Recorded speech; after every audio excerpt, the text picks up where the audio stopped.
નમસ્તે ખેડૂત મિત્રો, આપણી યુટ્યુબ ચેનલની અંદર આપ સર્વ મિત્રોનું ફરી એક વખત સ્વાગત છે। આજના સમાચાર વિશે વાત કરીએ તો આગામી 24 કલાક વરસાદની આગાહી। ગુજરાતમાં ખેડૂતો માટે માઠા સમાચાર આવ્યા છે। હવામાન વિભાગની આગાહી મુજબ ગુજરાતના અનેક ક્ષેત્રોમાં 24 કલાક કમોસમી વરસાદ પડી શકે છે।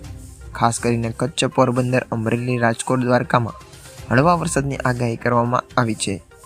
વરસાદના કારણે ઠંડીનો પારો ગગડી શકે છે। આગામી આગાહી મુજબ 48 કલાક ઠંડીનું જોર ગુજરાતમાં વધી શકે છે, જ્યારે ગુજરાતમાં 2 દિવસથી સતત ઠંડી વધી રહી છે, જેમાં 11.8 ડિગ્રી સાથે નલિયા કે જેનું ઠંડુગાર બન્યું છે, ઠંડુ શહેર બન્યું છે। અન્ય શહેરોની વાત કરીએ તો રાજ્યના 11 શહેરોમાં 20 ડિગ્રીથી નીચું તાપમાન નોંધાયું હતું। આગલા સમાચાર વિશે વાત કરીએ તો ખેડૂતો માટે ખુશખબર આવી છે। સરકાર ખેડૂતોને મોટી ભેટ આપવાની તૈયાર કરી રહી છે। મોદી સરકાર પ્રધાનમંત્રી ફસલ વીમા યોજના હેઠળ ખેડૂતોને પાક માટે આપવામાં આવતા વીમા કવરેજનો વ્યાપ વધારવામાં જઈ રહી છે।